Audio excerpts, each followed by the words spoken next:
네, 안녕하세요. 유현태입니다. 네, 오늘도 2026 시즌 개막을 앞두고 K리그 팀 원 팀들 한번 프리뷰를 해볼까 싶어가지고 왔어요. 오늘 준비한 팀은 FC 서울이고요. FC 서울 같은 경우는 시즌을 조금 일찍 시작하면서 AFC 챔피언스 리그 엘리트에서 두 경기를 치렀고 제가 그 경기를 봤기 때문에 그걸 바탕으로 조금 프리뷰를 좀 더 깊이 있게 할 수 있지 않을까라는 생각이 들고 또 서울 같은 경우는 이제 그 흐름을 보니까 이적 시장을 잘 보냈다는 얘기를 하면서 또 그 우승 후보로 꼽으시는 분들이 좀 있더라고요. 그래서 그 얘기도 한번 해보고 갈까 싶습니다. 일단 근데 이제 그 ACL 엘리트에서 조금 흐름이 좋지 않았습니다. 예, 뭐 7차전이야 원정 경기고 시즌 첫 경기였다 치더라도 그 히로시마전이죠. 8차전에서는 2대 0으로 이기고 있었음에도 불구하고 끝내 이제 추가골 넣지 못하고 두 골을 얻어맞으면서 경기 흐름을 완전히 내주고 마는 그 경기 막판에 그래서 결과를 가져오지 못하는 그런 경기를 하면서 팬들께서 상당히 이제 답답해하셨던 것 같아요.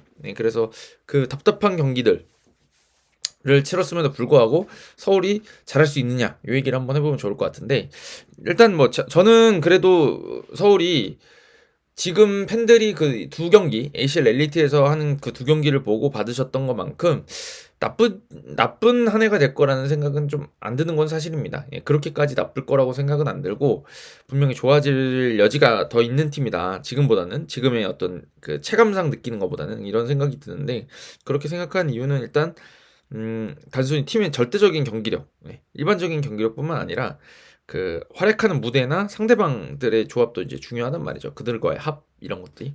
그런 면에서 서울이 제가 보기에는 그 K리그에선 그래도 강팀으로 분류되고 잘하면 지금 제가 제목에 써놓은 것처럼 우승 경쟁도 가능하지 않을까 이런 생각을 좀 해봅니다. 그래서 그 얘기를 한번 하고 가보도록 하겠습니다. 근데 일단 뭐 정리부터 해야 될 거는 이적 시장인 것 같아요. 되게 이적 시장을 그래도 잘 보낸 편인 것 같습니다. 왜냐면은 골키퍼 불안이 있었는데 이제 구성윤 선수 영입하면서 확실한 골키퍼를 하나 얻었고 그다음에 이제 제가 봤을 때 강현문 선수가 이제 좀 들쭉날쭉한 면이 좀 있었지만 이 선수만큼 또 그 화려한 선방을 펼치는 선수도 없긴 하잖아요. 그래서 그 강현문 선수가 조금만 다시 폼을 찾아준다 그러면 이런 정도의 세컨 골키퍼는 찾기 힘들죠. 사실 이 정도 그 레벨이 되는. 그래서 골문이 일단 든든해졌고 야잔 지켰고 그다음에 여기에 로스가 이제 왔었는데 로스가 이제 7차전에 나왔잖아요. ACL 엘리트. 근데 저는 잘 봤습니다. 괜찮은 것 같았어요. 잘한 것 같았고 그 이제 야잔이 나갔다 그러면 이제 조금 센터백 쪽에서 아쉬운 부분이 있지 않을까라고 얘기할 수도 있겠지만 지금 야잔도 있고 로스도 있다 그러면 뭐 이한도 선수랑 박성훈 선수 정도면 정말 좋은 백업들 3번 4번 센터백이 될 수 있을 것 같아서 수비진도 잘 마련이 돼 있고 수비진 중에서 이제 풀백 쪽에서도 조금 변동이 있을 수는 있지만 일단 김진수, 최준, 박수일이 있고 박수일이 또 양 오른쪽 왼쪽 다 할 수 있고 뭐 최준 선수도 그런 유형의 선수고 안재민 선수도 지금 임대 복귀했잖아요. 그러니까 어찌됐든 여기는 경험과 어떤 젊음과 또 적당한 연륜 이런 게 다 섞여 있는 그런 풀백 조합이 돼 있는 것 같아서 여기도 나쁘지 않은 것 같습니다. 그리고 중원 쪽이 이제 조금 이제 헐거워지는 거 아닌가라는 느낌이 있었는데 그쪽에서 바베치 영입하면서 허리 쪽에 확실한 선수 하나 영입한 것 같고 나쁘지 않은 것 같아요. 제가 봤을 때 경기력 봤을 때 저번에 그 ACL 보니까 그리고 여기에 기존에 있던 황도윤, 이승모 어 그런 선수들이 있고 여기에 또뭐 때에 따라서는 정승원 선수도 어리설 수 있으니까 멀티플레이어가 있고 그다음에 이제 최근에는 이제 손정범 선수도 좀 눈여겨보고 계신 것 같아요. 그래서 중원 쪽도 뭐 나쁘지 않은 것 같습니다. K리그 1에서 괜찮은 선수들로 꾸려져 있고 공격진에 이제 제일 중요한 부분 중에 하나가 저는 송민규 선수인 것 같아요. 송민규 선수가 들어오면서 결국에 이제 지난 시즌도 계속 말씀드렸던 게 서울의 측면 파괴력이 약하다 이런 얘기를 드렸었는데 송민규 선수가 들어오면서 측면 파괴력을 올릴 수가 있게 됐고 대신에 이제 팀의 구심점 볼을 가장 많이 만지고 끌어줄 선수가 이제 안데르손 한 명으로 이제 정책이 된 것 같아요. 제가 봤을 때. 왜냐면 지난 시즌에는 링가드랑 같이 나오다 보니까 팀의 중심이 링가드냐 안데르손이냐 이게 좀 교통 정리가 잘 안 됐던 부분이 있는 것 같은데 거기서 안데르손 선수가 이제 확고하게 가장 볼을 잘 다루고 내가 제일 잘하는 선수야라는 걸 약간 보여줄 수 있는 그런 위치가 된 것 같아요. 여기에 이제 뭐 문선민이라든지 조용욱이라든지 클리마라든지 후이즈라든지 천성훈까지 공격진은 상당히 괜찮은 조합을 꾸리고 있지 않나라는 생각이 듭니다.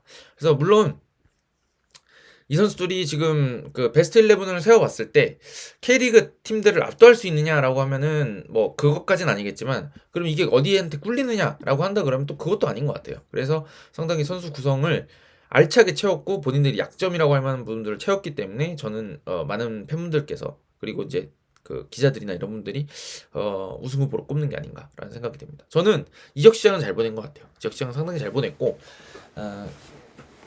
뭐 더 잘 보냈으면 좋겠지만 그래도 큰 돈 안 들여가면서 적절한 그걸로 잘 팀을 꾸린 것 같습니다.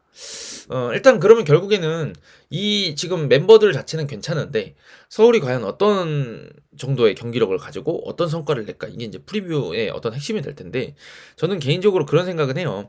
김기동 감독님이 가지고 있는 지도력이 지난 2회 동안은 그렇게까지 빛나지는 못했던 것 같습니다. 근데 저는 그것도 있는 것 같아요.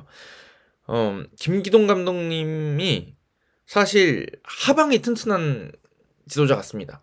이게 팀이라는 게 오르락 내리락 업앤다운이 있을 수 있잖아요. 업앤다운이 있을 수 있지만 이게 특정한 순위 이하로 안 내려가는 것도 저는 상당히 중요한 강팀의 요소라고 생각을 합니다.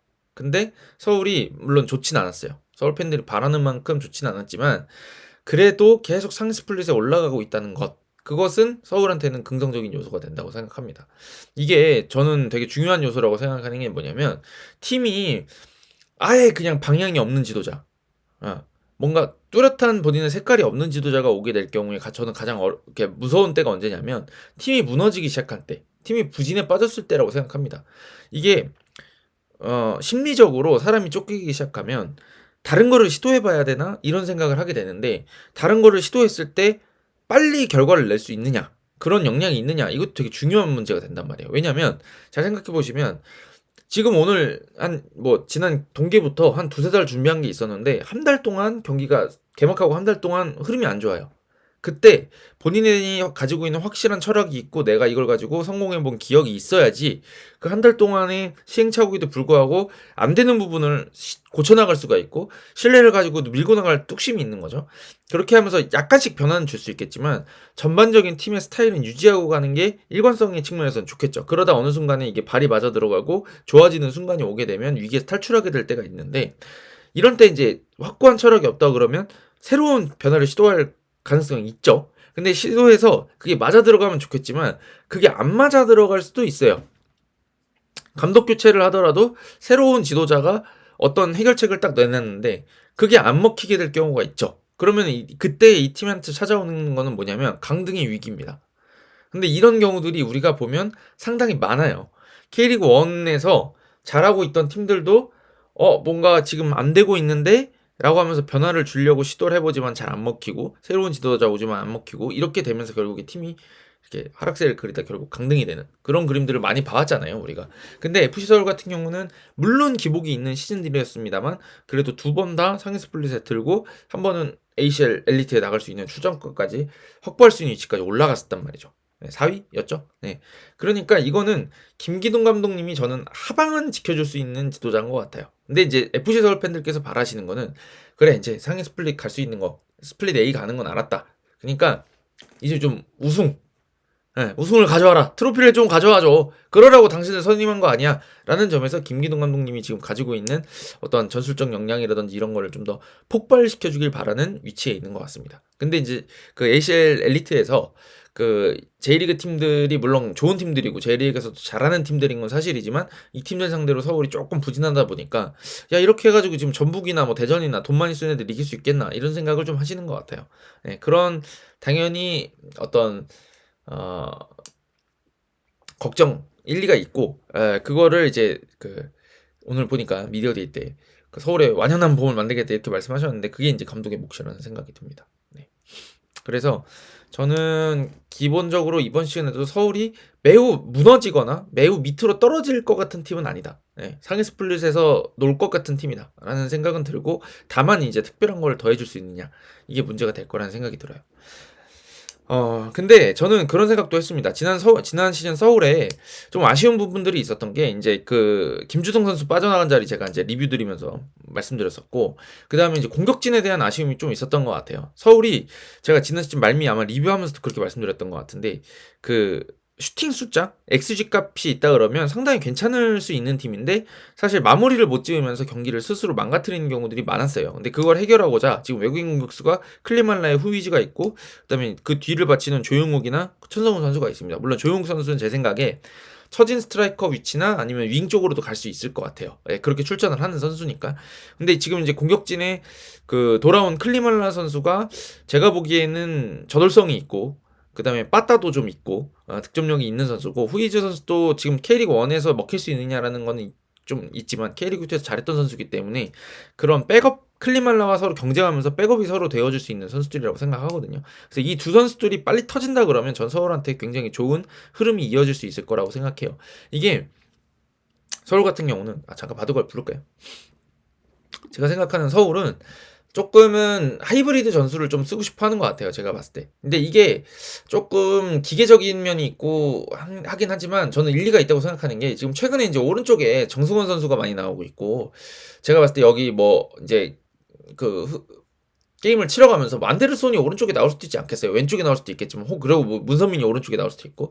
근데 그럴 때 이제 이쪽에 정승원 선수가 투입되는 이유는 그다음에 이제 최근에 이제 손정범 선수 움직이는 거나 이런 것들을 보면 지금 FC 서울에서는 나름대로 보관을 가지고 있는 것 같아요. 지난 시즌을 생각해 보면 FC 서울이 촘촘하게 내려선 팀들 상대로 조금 더 고전하는 흐름이 있었죠. 왜냐면은 촘촘하게 수비를 쌓고 있고 서울이 이제 공격을 펼치려고 하다가 이게 잘 안 풀렸을 때 역습을 얻어맞는 그림들이 좀 있었거든요. 그럼 이걸 어떻게 풀어갈까를 고민을 해야 되는 시점이고 그걸 잘 풀어갈 수 있다 그러면 서울이 이번 시즌 한층 좀 더 나은 성적을 거둘 수가 있단 말이에요. 왜냐면 지난 시즌 좀 서울이 쓸데없는데 약간 예측하지 못한 데서 승점을 떨구는 그런 것들이 있었거든요. 근데 이제 오른쪽에 정승원 선수를 배치하는 효과는 사실 이쪽에서 정승원 선수가 뭐 직선적으로 움직이면서 크로스도 올릴 수 있는 선수지만 정승원 선수가 이렇게 공 받았을 때 사실 미드필더고 중앙 쪽으로 이동해 줄 수 있는 유형의 선수잖아요. 사실 전형적인 윙어라고 보기는 어렵잖아요. 그러니까 이런 때 만데르손이 일로 빠지는 또 혹은 이제 손정범 선수가 이제 그 특히나 7차전 때서 고배전이었나요? 그때 많이 보여줬던 게 투입시키고 본인이 그냥 머무르는 게 아니라 올라가면서 받으려고 하고 여기서도 줄 수 있지만 멈추지 않으면 그대로 이 뒤쪽으로 올라가서 이렇게 흔드는 거죠. 그래서 사실 이 선수를 마크하고 있던 미드필더가 사실 여기까지 따라가기가 쉽지 않고 그렇다 그러면 이 선수하고는 좀 지울게요. 여기 있는 흰색 5번 선수가 왼쪽 수비라고 봤을 때 이쪽 두 쪽에는 어떻게 보면 그 공격수가 둘이 돼서 수적 우위를 점할 수 있고 그럼 측면으로 몰아서 크로스를 시도하든 컷백을 시도하든 이렇게 하겠다. 그 다음에 이제 이쪽이 따라 나간다 그러면 더 좋다. 왜냐 중앙 쪽이 열리니까 여기를 채우더라도 그렇게 돼서 공간을 좀 더 넓게 쓰려고 하는 방식을 쓰기 위해서 정승원 선수나 이런 선수들을 오른쪽에 좀 쓰는 게 아닌가라는 생각이 들어요. 근데 이제 이게 이런 계산들은 좋은데 이게 잘 안 먹혀 들어가는 부분들이 있었던 게 지금 서울의 답답한 흐름을 만드는 문제가 됐던 것 같습니다. 근데 저는 이거는 김기동 감독님이 아마 그 7차전인가 끝나고 나서 좀 겁을 먹는다. 우리가 할 수 있는데 우리가 좀 자신감이 부족하다. 이런 얘기를 하셨던 걸로 기억을 해요. 그 아마 자체 컨텐츠, 구단 자체 컨텐츠 아마 제가 그 스크린샷을 봤던 것 같은데 스크린샷이라고 하면 되나? 캡처? 뭐 그런 걸 봤던 것 같은데 저는 그게 이제 좀 서울한테 좀 제가 평소에 느끼는 부분이기도 해요.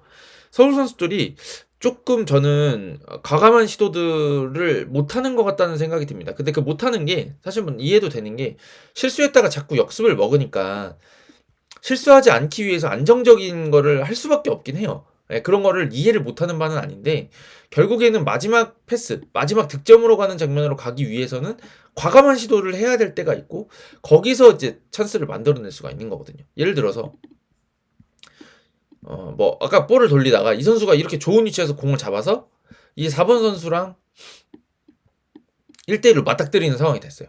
그랬을 때 이 9번 선수가 미련 없이 앞으로 침투해 줄 수 있어야 되고 침투하는 선수에 찔러서 전개를 할 수도 있고 혹은 이걸 이용해서 이 선수가 드리블 돌파 시도해서 바로 슈팅을 때릴 수도 있는 이런 각도 있고 여러 가지 선택지가 있겠지만 이때 확실한 거는 여기서 앞으로 가는 움직임을 해주고 과감하게 시도를 해야 득점으로 연결이 되는 거거든요. 근데 예를 들어서 여기를 딱 뛰었는데 줄까 말까 고민하다가 혹은 좀 부정확하게 준다든지 해서 여기서 뭔가 확실하게 주지를 못했다. 그래서 이 선수가 돌파도 못하고 얘는 일리 가버렸어요. 예를 들면 침투를 했는데 공을 못 줬어. 그리고 돌파도 이 타이밍에 딱 쳐버렸으면 모르겠는데 잠깐 더 버벅거렸어요. 그러면 이제 어떻게 되냐면 이 선수도 알고 여기를 채우겠죠. 이쪽으로 공 쪽으로 모일 테니까 수비가. 그럼 여기서 이 선수가 선택할 수 있는 게 뒤로 가는 거 시도가 많아지겠죠. 돌파 시도하면은 여기서 막힐 가능성이 있으니까 이 3번한테. 그렇게 되면 아까 여기서 처음에 이런 포지션을 잡아가지고 있었을 때랑은 또 딴판인 찬스가 된단 말이죠. 위협성의 측면에서. 근데 여기서 지금 서울이 과감한 선택을 할 수가 있느냐 라는 것들이 조금 아쉬운 면들이 있었던 것 같아요. 판단, 선수들 개인의 판단의 문제도 있고 선수들의 어떤 개인의 선택의 문제도 있고, 그러니까 판단이라는 거는 내가 줄까 내가 할까 이런 판단의 문제가 있는 거고, 그 다음에 이제 선택도 그런 같은 맥락이라고 봐야 되겠죠. 그리고 이제 어떤 때는 보면 패스를 시도하는데 나랑 이 선수랑 마음이 안 맞는다든지 이게 약간 조급해 보이는 거예요. 그래서 이 선수들이 조금 서로를 헤아리고 이렇게 자신감을 얻어가면서 한두 골씩 만들어 나가면, 아 그래 쟤는 저렇게 가서 저런 걸 잘하는 선수지 알면 그렇게 맞춰줄 수가 있는 거고, 또 그 선수를 막기 위해서 좀 밸런스가 과하게 깨진다 싶으면 머리를 좀 써가지고 딱 움직여주고, 이런 것들이 내가 이제 역이용하고 이런 것들이 필요한데 서울 선수들이 스스로에 대한 자신감이 좀 부족하다 보니까 조금 이도저도 아닌 선택들을 할 때가 좀 있었던 것 같아요. 네, 그래서 그거를 해결한다 그러면 서울한테도 좋은 기회가 올 거라는 생각을 저는 합니다. 네, 김기동 감독님이 가지고 있는 역량이 그 정도는 되는 것 같아요, 제 생각에. 그리고 제가 아까 이제 그런 말씀도 드린다고 했잖아요.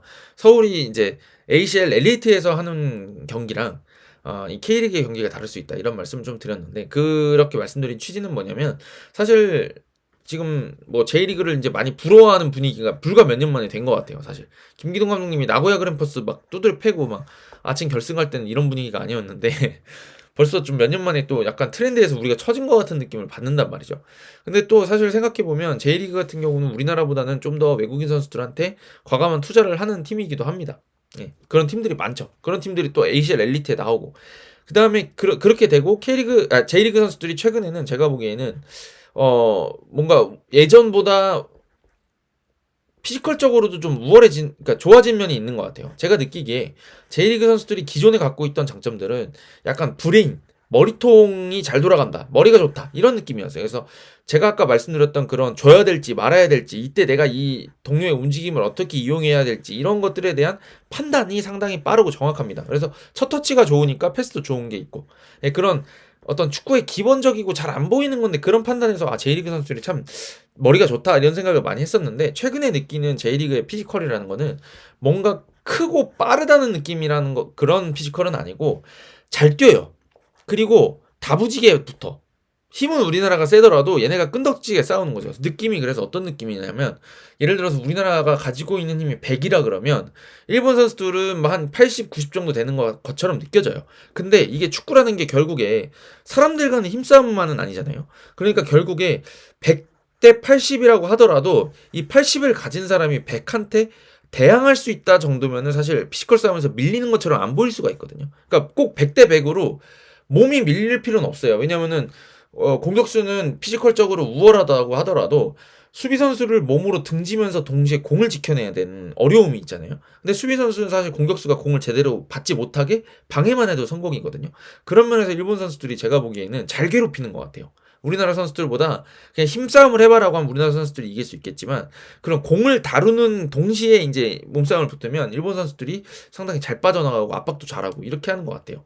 그래서 그런 데서 좀 차이가 느껴지는데, 제가 이제 길게 이렇게 설명드리는 게 뭐냐면, 일본에 그리고 외국인 선수들도 J리그에 좀 비싼 선수들이 있다 그랬잖아요. 그러다 보니까 ACL 엘리트에서는 그렇게 서울을 두려워하는 팀들이 많지는 않았던 것 같아요. 전력적으로 야 서울 뭐 좋은 팀이지, 근데 우리가 이렇게 위축돼서 할 필요 없어 하고 그냥 본인들이 원하는 거 전방 압박하고 싸움 걸고 하는 거를 다 할 만한 팀들입니다. 왜냐면은 ACL 엘리트에 나올 정도의 팀들이니까, 일본에서도 강팀들이니까. 그러니까 그게 가능했었는데, 사실 이 K리그에서는 이제 서울 상대로 해서 조금 내려서야 될 팀들이 많죠. 예. 그게 전력적으로 서울을 압도할 수 있다고 생각한 팀들이 뭐 많지 않으니까. 그런 상황이 된다 그러면 서울이 조금 한결 쉽게 그 축구적인 면을 본인들이 원했던 축구를 펼쳐갈 수 있을 거라는 생각이 들거든요. 그러니까 전방 압박이 그 ACL처럼 세게 들어오진 않을 거란 말이에요. 챔피언스리그처럼. 그렇게 하다 보면 서울이 그래도 주도권 잡고 하는 그런 경기 운영을 계속 준비해 왔으니까 그런 경기력에서는 조금 더 낫지 않겠느냐는 생각이 들어요. 물론 제가 바라는 거는 서울도 전방 압박을 좀 더 강하게 걸고 내려서는 팀들을 좀 더 세밀하게 풀어갈 수 있는 그런 힘을 보여줬으면 좋겠다라는 이야기를 계속하고, 그걸 또 서울 팬들도 바라실 거고, 그런 걸 바탕으로 해서 ACL 엘리트에서도 잘할 거다 이런 말씀을 드렸지만, 또 근데 생각해보면 K리그에 그런 어떤 덤비는 팀들, 전방 압박하고 주도적인 축구를 하고 싶어하는 팀들이 많지 않은 이 현재 상황에서 서울이 꼭 그런 팀들을 상대할 때처럼 또 축구를 플랜 A를 준비할 필요는 없는 거거든요. 그렇잖아요. 현실적으로 그럴 필요는 또 없잖아요. 그러니까 지금 서울이 어떻게 보면 조금 더 주도권을 잡고 운영할 수 있는 축구를 구사할 수 있는 상황이 됐는데, 이거는 서울한테는 좀 더 유리한 상황이 될 수도 있다고 생각해요. ACL 엘리트보다는. 그런 의미에서 서울은 우승에 도전할 수 있는 그런 팀이 되지 않을까라는 생각이 듭니다. 하지만 이제 두려운 건, 좀 걱정되는 거는 지난 시즌처럼 또 나쁘지는 않은데 그렇다고 좋지도 않은 지지부진한 시즌이 될 수도 있겠다라는 약간의 걱정도 있어요. 그래서 제 생각에는 자신감이 제일 중요한 것 같아요. 안데르손을 중심으로 한 팀 구성, 그 공격의 구성에다가 클리말라, 후이즈, 뭐 조영욱, 천성훈, 그 다음에 이제 이번에 좀 약간 득점 못했다고 욕을 많이 먹었던 송민규, 문선민, 이런 선수들이 조금 힘을 써준다 그러면, 그래서 이 선수들이 득점을 확실하게 마무리만 해준다 그러면, 지난 시즌 뭐 문선민 선수 상당히 이제 득점을 못해가지고 고생했잖아요. 그러니까 이 공격진이 이름값이라든지 기대감을 봤을 때는 충분히 득점을 해줄 수 있는 선수들이니까, 이 선수들이 득점을 좀 초반부터 터트려준다 그러면 서울도 상승세를 타고 갈 수 있다고 생각해요. 근데 이 득점을 해결하지 못하고 뭔가 지지부진한 상태가 되면 선수들도 조급해하고 뭔가 더 이제 헷갈려 하는 것 같아요. 우리가 하는 축구가 맞아? 이렇게 되면 또 서울이 이렇게 진폭이 있는, 위아래가 있는, 업앤다운이 있는 시즌이 되지 않을까라는 생각이 듭니다. 결국 이걸 해결할 수 있는 건 김기동 감독님의 전술적 역량이 될 테니까 올 시즌만큼은 한번 보여줬으면 좋겠습니다. 제가 김기동 감독님 좋아하기 때문에. 네, 근데 이제 올해마저 안 된다 그러면 변명할 여지 없이 이제는 새로운 칼을 좀 꺼내들어야 되지 않겠느냐라는 생각은 듭니다. 네, 저는 그래서 서울이 우승 경쟁을 할 만한 전력을 갖추고 있다고 생각하고, 좀 중원 쪽이 조금 아쉽긴 해요. 근데 그래도 그럴 만한 전력을 갖추고 있다고 생각하고, 조금만 운이 따른다 그러면 그걸 실제로 만들 능력도 있다고 생각합니다. 하지만 김기동 감독님 체제에서 뭐 끝까지 간다는 전제하에 조금 헤매기 시작하더라도 그래도 뭐 상위 스프릿 정도는 마무리할 수 있지 않을까, 네, 그런 생각은 해봐요. 네. 좀 서울 팬들께서는 굉장히 이제 부정적 여론들이 그 ACL 엘리트에서 너무 못해가지고 확 올랐던 것 같은데, 그렇게까지 걱정할 정도까지는 아니다, 이런 총평을 드리면서 네, 가보도록 하겠습니다. 감사합니다.